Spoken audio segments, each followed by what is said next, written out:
2025년 4월 16일 미국 주식시장은 심상치 않은 하루를 보냈습니다. 반도체 대장주인 엔비디아가 6.9% 폭락하며 1월 이후 하루 최대 낙폭을 기록했고 AMD는 8% 이상, 마이크론은 3% 넘게 하락했습니다. 반도체 업종 전반이 무너졌고 그 여파는 메타, 애플, 아마존, 마이크로소프트 같은 기술 대형주에까지 번지며 시장을 무겁게 짓눌렀습니다. 엔비디아는 미국 정부의 수출 규제와 라이선스 제약으로 인해 2분기 중 55억 달러에 달하는 비용을 부담하게 됐다고 밝혔고, 여기에 더해 트럼프 행정부가 중국의 딥시크 스타트업을 정조준하며 긴장을 한층 끌어올렸습니다. 이런 혼란 속에서 도널드 트럼프 대통령은 익숙한 전략을 꺼내 들었습니다. 시장이 흔들리자 즉각 트럼프 풋을 발동한 것입니다. 트럼프 대통령은 보잉 반도체 규제를 조정할 수 있다는 뉘앙스를 흘리며 시장을 달래기 시작했습니다. 그러나 제롬 파월 연준 의장은 달랐습니다. 같은 날 시카고 이코노미 클럽에서 그는 오히려 트럼프의 관세 정책이 인플레이션과 성장 둔화를 유발할 수 있다고 지적했고, 지금의 금융시장은 결코 개입할 만한 상황이 아니다는 메시지를 분명히 전달했습니다. 트럼프는 흔들리는 시장을 보고 바로 한 발 물러섰고, 파월은 그런 시장을 보고도 단호하게 제자리를 지켰습니다. 왜 이런 차이가 발생했을까요? 답은 간단합니다. 트럼프는 정치적 생존을 보고 움직였고, 파월은 경제적 현실과 데이터를 보고 있었다는 점입니다.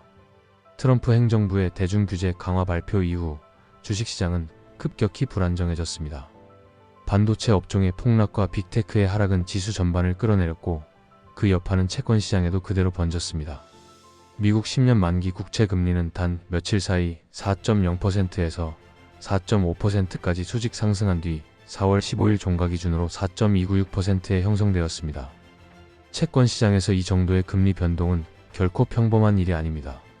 일반적으로 하루 10bp, 즉 0.10%포인트 내외의 움직임이 시장의 정상적 흐름이라면 이번에는 며칠 만에 50bp, 즉 0.50%포인트가 출렁인 셈입니다. 이는 투자자들이 시장의 방향을 놓고 극단적으로 엇갈린 전망을 갖고 있다는 뜻이며 자금 이동이 매우 민감해지고 있음을 보여줍니다. 이처럼 채권 시장이 요동칠 경우 연준은 신중할 수밖에 없습니다. 자칫 기준금리를 잘못 조정하면 이 불안정한 금리 곡선은 미국 경제 전반에 파괴적인 충격을 줄 수 있기 때문입니다. 금리 인하는 오히려 금리 혼란을 부추기고, 금리 인상은 인플레이션과 경기 둔화의 리스크를 동시에 증폭시킬 수 있습니다. 이러한 상황에서 파월 의장이 선택한 전략은 단호했습니다. 어떤 외부 압력에도 휘둘리지 않고 지금은 섣부른 움직임보다는 시장과 경제의 흐름을 지켜볼 때라는 것입니다. 그는 우리는 지금 유리한 위치에 있다, 서두르지 않겠다고 말하며 금리 정책의 키를 놓지 않겠다는 의지를 드러냈습니다. 즉, 시장이 흔들린다고 해서 연준이 바로 달려들지는 않는다는 것. 트럼프가 정치적 리스크를 줄이기 위해 재빠르게 한 발 물러섰다면 파월은 오히려 그 혼란 속에서 움직이지 않는 것이 더 강한 신호임을 시장에 전달한 것입니다. 제롬 파월 의장은 일관되게 말해왔습니다. 연준은 정치적 압박에 따라 움직이지 않으며 모든 판단은 데이터에 근거한다는 원칙 위에서 이루어진다는 것입니다. 실제로 지금 연준이 바라보는 금융시장의 하드 데이터는 시장이 느끼는 불안감과는 다르게 꽤나 견고한 흐름을 유지하고 있습니다. 대표적인 지표 중 하나는 신용 스프레드입니다. 고위험 회사채 시장의 금리를 나타내는 ICBOFA 하이힐드 스프레드는 4월 15일 기준 4.09%를 기록했습니다. 일반적으로 연준은 이 지표가 6% 이상으로 급등할 경우 시스템 리스크의 신호로 받아들이는데, 현재 수준은 과거 평균인 3%에서 6% 범위 내에 있어 안정적이라는 평가가 지배적입니다. 또한 투자 등급 회사채 스프레드는 같은 날 기준 1.14%로 집계되었습니다. 이는 1.25%에서 1.50%대가 통상적인 중립 수준이라는 점을 감안할 때 오히려 평균 이하입니다. 즉, 기업들의 신용 위험이 현재 심각한 수준은 아니라는 것입니다. 연준은 이 두 스프레드의 차이를 통해 시장의 전반적인 신용 환경을 판단합니다. 4.09%에서 1.14%를 뺀 2.95%라는 수치는 신용 리스크가 특정 부문에 국한되어 있고 전반적인 신용 시스템은 안정적으로 작동 중이라는 것을 보여줍니다.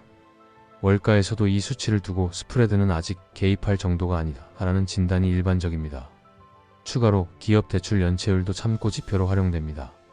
현재 지수는 1.28%로 완만하게 상승하고 있지만 팬데믹 이후 평균 수준을 여전히 크게 벗어나지 않고 있습니다. 이 역시 연준이 금리를 서둘러 내릴 이유가 없다는 근거로 작용하고 있습니다. 결국 파월 의장이 말한 지금은 기다릴 수 있는 유리한 시점이라는 발언은 근거 없는 신중함이 아니라 수치와 흐름이 뒷받침하는 철저한 데이터 기반 판단이었던 것입니다. 시장이 흔들린다고 해서 그에 휘둘려 정책을 급하게 조정하는 것이 오히려 더 큰 위기를 부를 수 있다는 점을 연준은 명확히 알고 있는 것입니다. 시카고 이코노미 클럽에서의 연설에서 제롬 파월 연준 의장은 매우 분명한 메시지를 던졌습니다. 그는 트럼프 대통령의 관세 정책이 예상보다 훨씬 강하게 시행되고 있다고 지적하면서 그 결과로 나타날 수 있는 인플레이션과 성장 둔화의 충격을 우려했습니다. 그는 관세는 적어도 일시적으로는 인플레이션을 유발할 가능성이 매우 높다고 말하며 이러한 물가 상승 효과가 생각보다 오래 지속될 수 있다고 경고했습니다. 파월 의장은 현재의 미국 경제가 복합적인 변수들 속에서 움직이고 있으며 불확실성이 높은 만큼 성급한 조치가 오히려 상황을 악화시킬 수 있다는 판단을 내리고 있는 것입니다. 무엇보다도 그가 강조한 것은 인내였습니다. 그는 우리는 지금 정책 스탠스를 조정하기 전에 보다 명확한 상황을 기다릴 수 있는 유리한 위치에 있다고 언급하며 당장의 금리 인하 가능성에 대해 선을 그었습니다. 시장의 기대와 달리 연준은 지금 당장은 움직이지 않겠다는 신호를 명확하게 보낸 것입니다. 이와 동시에 파월은 물가 안정이 없다면 모든 미국인이 혜택을 누릴 수 있는 장기간의 건전한 노동시장 여건은 실현될 수 없다고 강조하며 연준의 사명은 여전히 인플레이션과의 싸움에 있다는 점을 분명히 했습니다. 단기적인 주가 방어보다 장기적인 경제 기초 체력을 더 중요하게 본다는 연준의 철학이 다시 한번 확인된 순간이었습니다. 이 발언은 시장에 강한 충격을 주었습니다. 금리 인하에 대한 기대는 빠르게 약화되었고 일부 섹터는 실망 매물에 흔들렸습니다. 하지만 파월 의장이 말한 신중함은 단순한 소극적 태도가 아니라 현재 금융 시스템의 내구성을 확인한 후에야 움직이겠다는 적극적인 비개입 선언이기도 했습니다. 트럼프는 흔들리는 시장의 반응에 정치적으로 한 발 물러났지만 파월은 그런 정치적 계산보다 더 무거운 책임을 지고 있었습니다. 연준의 대응은 단기 주가가 아닌 장기 신뢰를 지키기 위한 선택이었습니다. 미국의 금융시장이 출렁이고 주식과 채권이 동시에 불안한 흐름을 보이자 도널드 트럼프 대통령은 익숙한 방식을 꺼내들었습니다.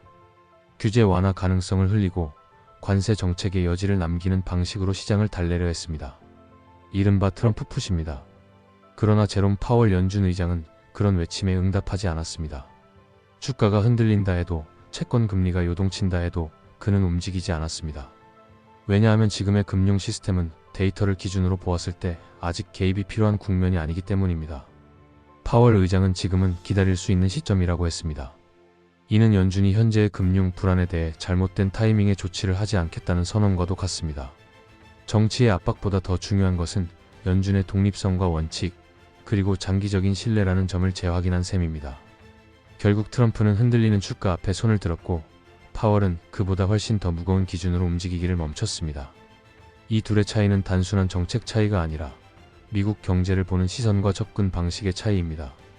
트럼프 풋은 짧고 빠르며 정치적입니다. 반면 패드 풋은 길고 느리며 오직 데이터를 향합니다. 지금의 연준은 움직이지 않음으로써 가장 큰 메시지를 보내고 있는지도 모릅니다. 영상을 시청해 주셔서 감사합니다. 구독과 좋아요 부탁드립니다.